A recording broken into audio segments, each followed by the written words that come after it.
Das ist ein Cube-Fahrrad, von dem ich noch nicht mal weiß, wie es heißt. Und der Nico steht neben mir und hat gesagt, da ist so ein neues Display drauf. Das haben wir noch nie ausprobiert. Und selbst Bosch wusste nicht, dass wir das Display schon haben. Denn ihr habt nämlich gesagt, wir brauchen dringend mal eine Schulung und eine Anleitung. Das Ding kann so viel. Und du hast mir eben gesagt, ich soll dich nicht detailliert fragen, was es kann. Denn du hast keine Ahnung davon. Denn es kam wirklich gerade erst rein. Trotzdem werden wir es mal ein bisschen rumprobieren und machen und tun. Hier ist Nico Ockenfels. Was ist denn das für ein Fahrrad? Das ist das neue Cube Reaction Hybrid SLT, sprich die Speerspitze sozusagen aus dem Hardtail-Bereich, was den Aluminiumrahmen angeht. Hier wirklich ganz besonders dieses Jahr zu sagen, das komplett neue Neon-Display. Du hast es ja schon angekündigt, jetzt gucken wir mal, wie viel ich wirklich über das Display weiß. Ist lange angekündigt gewesen. Wir haben jetzt die ersten Modelle in der Erstausrüstung erhalten bei den Cube-Rädern. Es gibt manche andere Hersteller, wo das auch verbaut ist, wo wir, ich denke mal, noch einiges drauf warten müssen. Ich muss kurz was sagen. Es flackert ein ganz kleines bisschen. Das ist aber im Original nicht da. Das liegt daran, wir drehen in 4K und wenn Sie so Moraes sehen, ab und zu mal, das kann passieren, denn es ist so hochauflösend, dass man keinen Pixel sieht, aber meine Kamera kann das auflösen. Deswegen kann es ein bisschen flackern. Es flackert im Original überhaupt nicht. Es steht da wie ein Blatt Papier. Ja. Kann ich so bestätigen auch. Es ist ja wirklich so, dass dieses Display komplett neu ist. Das Neon war natürlich immer schon sehr, sehr umfangreich, was die Möglichkeiten angeht, gerade auch was das Thema Navigation angeht. Wir haben jetzt in dem Fall natürlich halt auch ein Touch-Display. Jetzt sieht man das gerade, funktioniert es gerade oder habe ich fettige Finger? So. Wo man wirklich halt auch sagen muss... also wir stehen jetzt gerade, Deka, der zeigt alles an. Genau, der zeigt halt wirklich alles an. Es ist wirklich auch... sehr genau. Da ist sogar dein Laden mit Namen drin. Genau. Natürlich haben wir aber auch die klassischen anderen Funktionen, wie wir sie alle kennen, die verschiedenen Modis, die hier das Display komplett in den jeweiligen Farbton versetzen. Oben sehen wir dann jeweils immer natürlich auch den Modi, das müsste jetzt Eco sein, ich sehe es aus dem Winkel, ne, Tour, EMTB und Turbo. Ist so. Ist so, gut, dann weiß ich das ja schon mal. Plus natürlich dann die Unterfunktionen im Untermenü, die ähnlich wie beim Kiox eigentlich dann halt auch alle vorhanden sind. Plus natürlich die Navigation, die nochmal ein weiterer Aspekt ist, wo wirklich in dem Neon sehr, sehr umfangreich ist. Also ich will da wirklich jetzt nicht bis ins Detail gehen, weil es ist wirklich eine Thematik für sich. Da könnten wir wirklich da machen wir mal ein Video drüber. Aber wir waren selber ein bisschen überrascht, die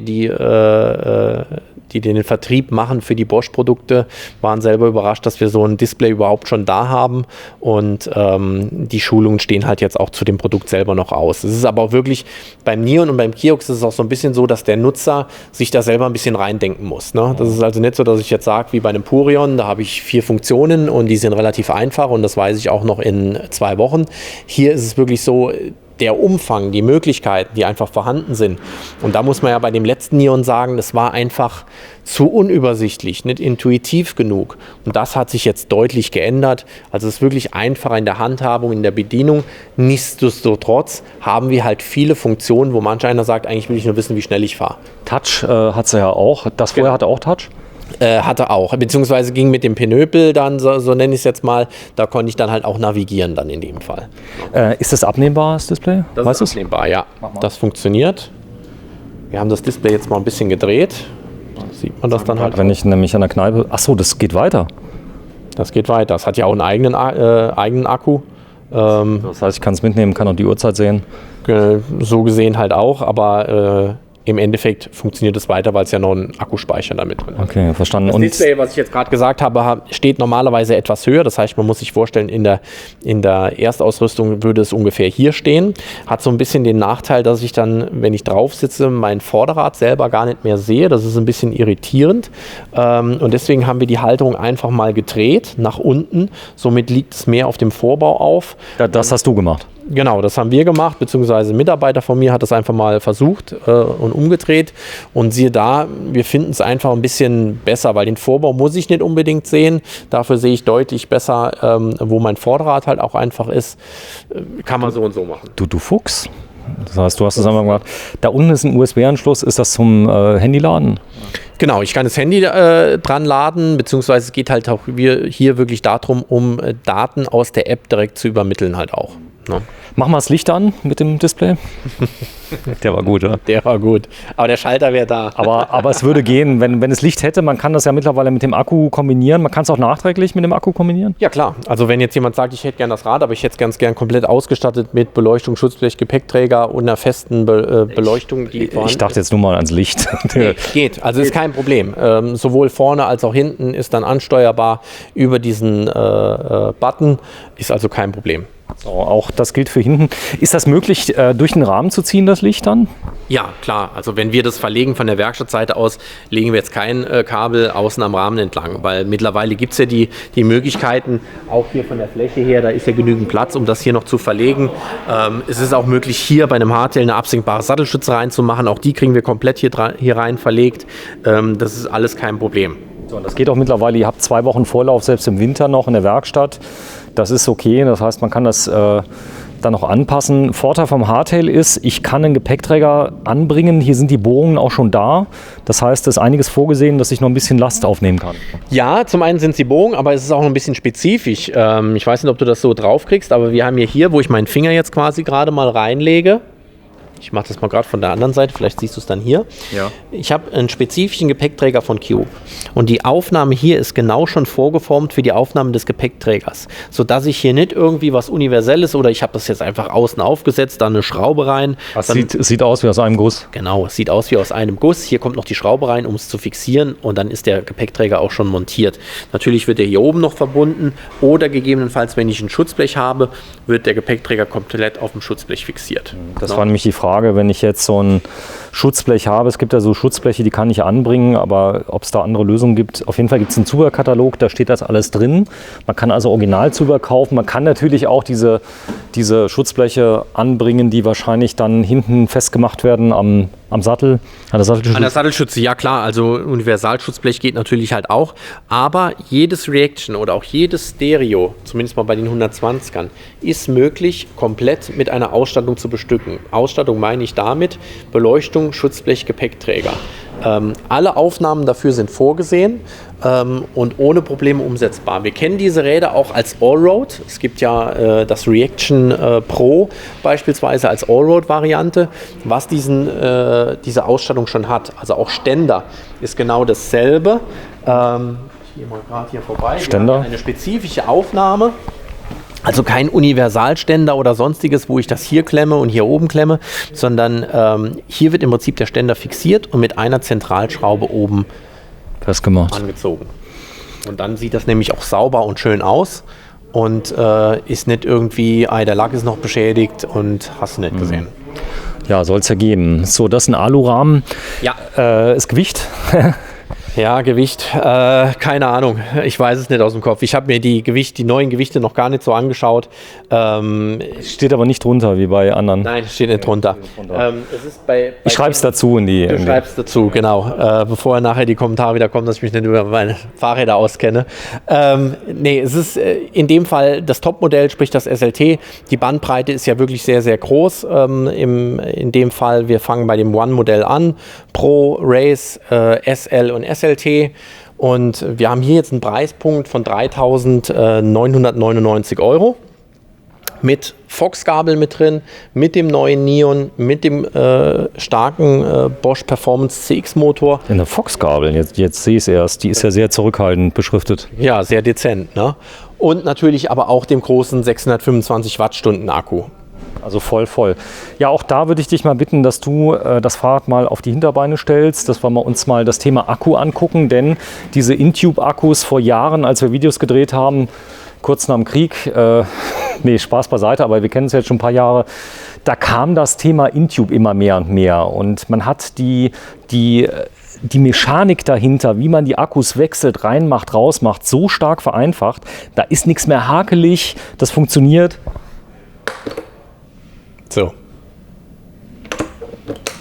Da habt ihr aber nicht in der Werkstatt vorher noch mal ein bisschen was abgefeilt, damit es leichter rausgeht. Das haben wir bei dem Rad jetzt eben auch schon gemacht gehabt. Also die kommen wirklich alle so. Der Mechanismus ist einwandfrei, funktioniert ohne Probleme, geht selbst mit einer Hand. Also man muss wirklich sagen, diese Lösung, die sie hier geschaffen haben, früher war das immer noch so ein Drehrädchen, wo ich gucken, dass ich das Gewinde treffe, wenn ich es zu fest ziehe, ist das Gewinde beschädigt oder ausgerissen.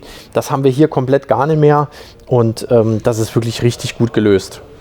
Wenn du den mal kurz abnimmst, den Deckel, dann schauen wir mal kurz rein. Das ist der 625er Akku drin? Ja. PowerTube 625, auch da könnte ich mir einen zweiten kaufen, Preis 900? Nee, wir liegen, glaube ich, aktuell so um die 800 Euro. 800 Euro. Könnte ich mir einen zweiten Akku kaufen oder wenn ich 2 Fahrräder habe und die Frau fährt mal nicht mit, könnte ich mir den zweiten Akku mitnehmen in den Rucksack, könnte dann auf Turbo gehen, also das ist das, was ich immer gerne mache und dann so richtig schon mal die Kuh fliegen lassen, rauf und runter, spielt keine Rolle und wenn der Akku leer ist, mache ich einen zweiten rein. Das geht, auch während der Fahrt. Ja, also wir können den Akku ohne Probleme tauschen. Rein theoretisch ist es auch möglich, hier einen 500 Wattstunden Akku reinzumachen. Das funktioniert aber nur, wenn ich die Aufnahme hier versetze. Und das dauert länger. Das geht das heißt also, mit Werkzeug. Also wenn man schnell wechseln will, sollte man die gleiche Länge haben von dem Akku. Also wenn die Frau jetzt nur einen 500 Wattstunden Akku drin hat oder so, dann... Warte, ich helfe dir, Nico. Du musst nämlich einmal den Nippel da unten einmal einführen. Den Nippel durch die Lasche drehen, genau. So, jetzt ist es drin. Prima. Also da sieht man auch unten, es ist wirklich schön integriert mittlerweile. Ich meine, wir haben jetzt demnächst 2021, die Bosch-Motoren sehen aus, auch als ob sie mit dem Fahrrad komplett verheiratet wären. Du kannst dich noch daran erinnern, als die wie so ein Geschwür unterm...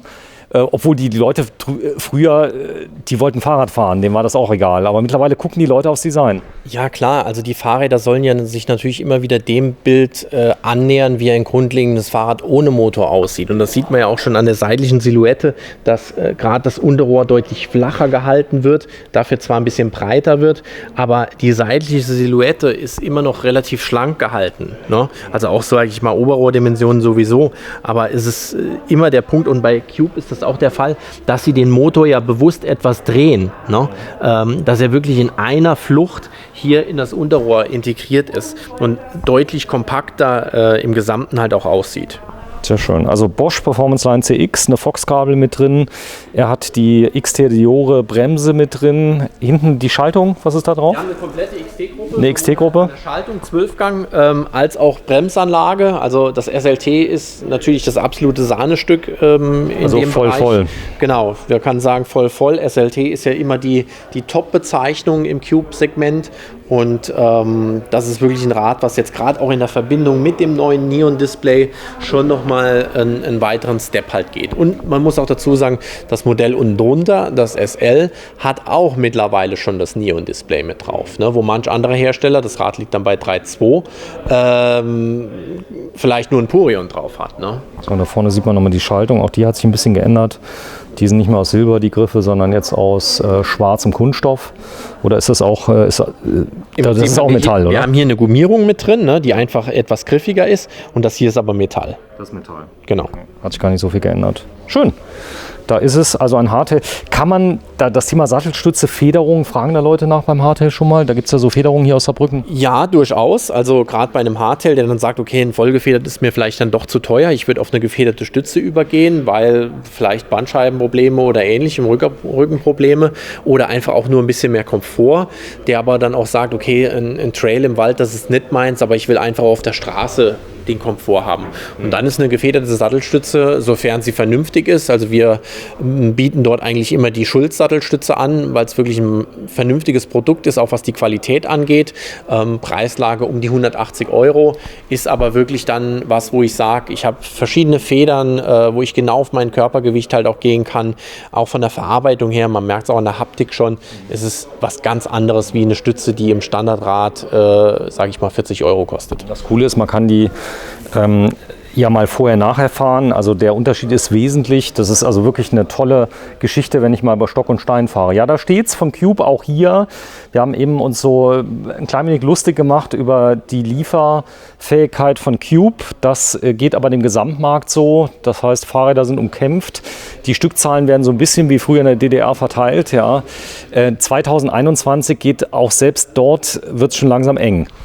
Ja, lustig ist das Thema leider nicht. Ich belächle es einfach mal, aber im Großen und Ganzen ist es meine Hauptaufgabe, die Thematik, Verfügbarkeiten und wirklich die Ware beizubekommen, die richtige Planung halt auch zu treffen.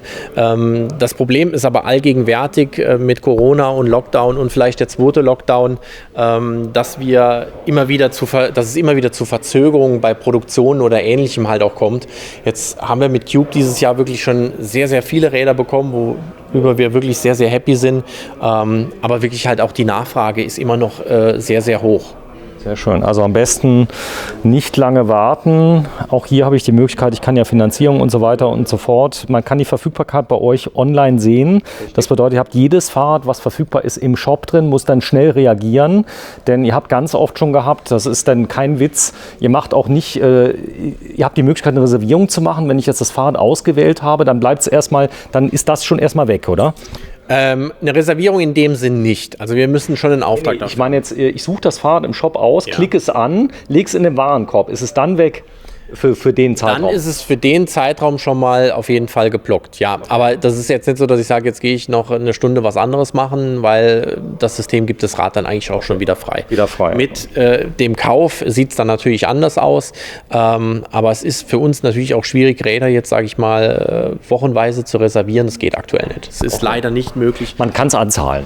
Ja klar, also das ist auch möglich. Im Endeffekt immer mit uns kommunizieren. Also auch gerade wenn man vielleicht das Rad im Shop nicht findet. Der Shop ist einfach der Spiegel von uns, was wir natürlich halt auch da haben. In welchem Shop es dann vielleicht steht oder ob es noch am Lager ist, das müssen wir einfach dann bestimmen und sehen. Gerade wenn jemand sagt, ich komme vielleicht von weiter weg, ihr habt das Rad dort stehen, ich würde es mir lieber gern live anschauen und dann mitnehmen, dann bitte immer vorher abstimmen, in welcher Filiale und ob es dann auch schon montiert ist. Sehr schön. Ja. Nico Ockenfels von WeCycle aus St. Wendel und aus Riegelsberg mit einem Shop, den es tatsächlich schon länger gibt wie seine Ladengeschäfte. Er hat sich auch spezialisiert auf Versand, was ihm natürlich im Corona-Jahr besonders viele Kunden beschert hat. Und wenn ich das Fahrrad kaufe, mit welcher Gewährleistung wird das denn ausgeliefert? Also wir haben prinzipiell auf den Rahmen 5 Jahre Gewährleistung bzw. Garantie. Alles, was jetzt, sage ich mal, Komponenten angeht, wie zum Beispiel Shimano oder auch RockShox, reden wir immer von einer Gewährleistung von 2 Jahren. Ne? Bei Bosch beispielsweise beim Akku haben wir immer 1 Jahr Gewährleistung. Da reden wir nicht von einer Garantie. Gut, verstanden. Vielen Dank, Nico. Und die Öffnungszeiten, ihr habt montags bis freitags geöffnet von? Genau, wir sind von 10 bis 18 Uhr da und samstags von 9 bis 13 Uhr. Ja, danke, Nico. Tschüss. Danke, ciao.